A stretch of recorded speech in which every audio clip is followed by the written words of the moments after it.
Bend rate ಅಷ್ಟೊಂದು ಜಾಸ್ತಿ ಆಗಿರೋದು ಎಲ್ಲರೂ ಮಾಟ ಮಂತ್ರ ಮಾಡಿಸಿ ನಿಂಬೆಹಣ್ಣು ರೇಟ್ ಎಲ್ಲ ಈಗೋಗ್ಬಿಡಿ. ಈ ಕಾಲದಲ್ಲಿ ಯಾರು ಒಳ್ಳೇದು ಬಯಸ್ತಾರೆ ಹೇಳಿ. Hello insta family, welcome to my mini blog. Guys follow ಮಾಡಿಲ್ಲ ಅಂದರೆ ಫಾಲೋ ಮಾಡ್ಕೋ, ವಿಡಿಯೋ ನೋಡಿ ನಿಮ್ಮ ಸಪೋರ್ಟ್ ನನಗೆ ಬೇಕು ಗೈಸ್. ಫಸ್ಟ್ ಪೀರಿಯಡೇ PPT ಇದೆ. ನಾನು ಇಲ್ಲೇ ಲೇಟಾಗೋಯ್ತು, ಸೇರಿಸ್ತಾರೋ ಇಲ್ವೋ.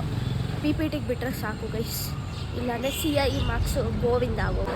ಹಣೆ ಬರಾನೇ ಸರಿ ಇಲ್ಲ ಅಂದ್ಕೊಳ್ಳಿ. ಏನು ತಿನ್ಬೇಕು ಅನ್ಸೋದು ತಿನ್ನೋಕ್ಕೆ ಆಗ್ತಾಯಿಲ್ಲ. ಗಂಟ್ಲು ನೋವಿಗೆ ಒಂಥರ ಇರಿಟೇಷನ್. ಏನು ತಿನ್ನಬೇಕು ಅನ್ಸಿದ್ರು ಅನ್ನಿಸ್ತಾ ಇದೆ.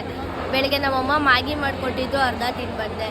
ಹೊಟ್ಟೆ ಹಸಿತಿದೆ, ಬಟ್ ಸ್ಟಿಲ್ ತಿನ್ನಬೇಕು. ಏನು ತಿನ್ನೋದು ಗೊತ್ತಾಗ್ತಾಯಿಲ್ಲ. ನಿಮಗೂ ಹಿಂಗೆ ಆಗುತ್ತಾ? ಹುಷಾರಿಲ್ಲ ಅಂದರೆ ತಿಂತಾ ಇದ್ರೆ ಫುಲ್ ಗಂಟ್ಲೆಲ್ಲ ಒಂಥರ ಇಚ್ಚಿಂಗ್ ಆಗುತ್ತೆ. ಯಾಕಪ್ಪ ತಿನ್ನಬೇಕು ಅಂತಲೂ ಅನ್ಸುತ್ತೆ. ಹೆಲ್ತ್ನ ಹುಷಾರಾಗಿ ನೋಡ್ಕೊಳ್ಳಿ, ಇಲ್ಲಾಂದರೆ ಏನೂ ತಿನ್ನೋಕ್ಕಾಗಲ್ಲ. ಇರೋದನ್ನ ಅನುಭವಿಸೋಕ್ಕೂ ಆಗಲ್ಲ ನ್ಯಾಯವಾಗಿ.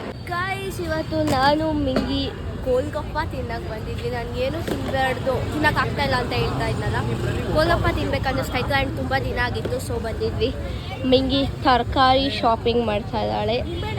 ಇವಾಗ ಫ್ಯಾಮಿಲಿ ಗರ್ಲ್ ಆಗಿದ್ದಾಳೆ ಅವಳು. ಫ್ಯಾಮಿಲಿ ಮದುವೆ ಮಾಡಿ ಸಂಸಾರ. ಬಟ್ ಇವತ್ತು ನಮ್ಮ ಭಾವ ನಮ್ಮ ಜೊತೆ ಬಂದಿಲ್ಲ. ನಮ್ಮ ಭಾವ ನಮ್ಮಿಬ್ಬರು ಮಧ್ಯ ಥರ್ಡ್ ವೀಲಿಂಗ್ ಮಾಡ್ತಾಯಿಲ್ಲ. ನಾನು ಅವ್ರಿಬ್ರು ಮಧ್ಯ ಥರ್ಡ್ ವೀಲಿಂಗ್ ಮಾಡೋದಲ್ಲ, ಅವ್ರು ನಮ್ಮ ಮಧ್ಯ ಥರ್ಡ್ ವೀಲಿಂಗ್ ಮಾಡ್ತಾಯಿದ್ರು. Guys means say something. 20 ರೂಪಾಯಿ 3 ನಿಂಬೆಹಣ್ಣು. ನಿಂಬೆಹಣ್ಣು ರೇಟ್ ಅಷ್ಟೊಂದು ಜಾಸ್ತಿ ಆಗಿರೋದು ಎಲ್ಲರೂ ಮಾಟ ಮಂತ್ರ ಮಾಡಿಸಿ ನಿಂಬೆಹಣ್ಣು ರೇಟ್ ಎಲ್ಲ ಈಗೋಗ್ಬಿಡಿ. ಯಾರು ಮಿಂಗಿ ಒಳ್ಳೇದು ಬಯಸೋದು ನೋಡಿದ್ಯಾ? ಎಲ್ಲರೂ ಅವ್ರಿಗೆ ಮಾಟ ಮಂತ್ರು, ಇವ್ರಿಗೆ ಮಾಟ ಮಾಡಿಸೋ, ಅವ್ರ ಮನೆ ಹಾಳಾಗು, ಇವ್ರ ಮನೆ ಹಾಳಾಗು ಬರೀ ಇರ್ತದೆ ಅಲ್ಲ. ಹೌದೌದು.